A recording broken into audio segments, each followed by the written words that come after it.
ஒரு பேச்சாற்றல் மிக்க ஒரு நபரை ஒரு பொதுக்கூட்டத்தில் பேச அழைத்தார். அந்த நபரும் குறிப்பிட்ட நாளில் மேடையில் அமர்ந்திருக்கிறார். அவருக்கு மேடை வந்தது.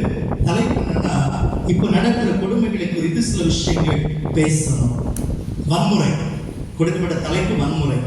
வன்முறையை பற்றி இவர் என்ன செய்யணும், மக்களுக்கு எடுத்து சொல்லணும்.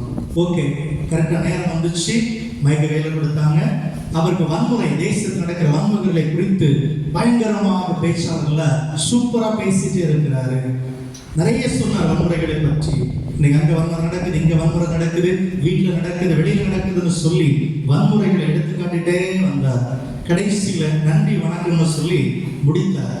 முடித்த பிற்பாடு அங்கிருந்தவர்கிட்ட கேட்கிறாரு, நான் சொன்ன கருத்துக்களில உங்களை தொட்ட கருத்து எதுன்னு சொல்லி அந்த பேச்சாளர் கேட்டார்.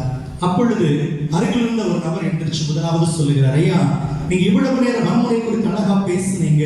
நீங்க பேசின பேச்சுல என்னை கவர்ந்த அந்த வார்த்தை நன்றி வணக்கம். எது அவருக்கு பிடிச்சிருந்ததா? கடைசியா சொன்ன நன்றி வணக்கம், அதுதான் அவருக்கு பிடிச்சிருந்துச்சா? ஏன்? மயக்க பிடிச்சி எப்படா முடிப்பான்? அதுக்குதான் சொன்னேன், என்ன வேணும்?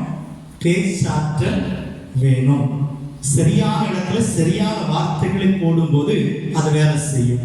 சரியான இடத்துல தவறான வார்த்தைகள் என்ன செய்யக்கூடாது, போடக்கூடாது. கடைசி நன்றி வணக்கம்னு நம்ம அனுப்பிடுவாங்க. ஆமா, நீ பேசலாம் போதும்பா, போதும் நம்ம பார்ப்போம்னு சொல்லி ஓடிடுவாங்க. கருத்துக்கள் சுருக்கமா அப்படி இருதயத்தை தொடுகிறதாக இருக்க வேண்டும். அதுதான் அப்பல்லோவுடைய வாழ்க்கையில் இருந்த மிகப்பெரிய குணம். என்னன்னா, நல்ல ஒரு பேச்சாளர் அந்தந்த நேரத்துக்கு ஏற்ற கரெக்டான வார்த்தைகளை ஜனங்களுக்கு எடுத்து சொல்லுகிறார்.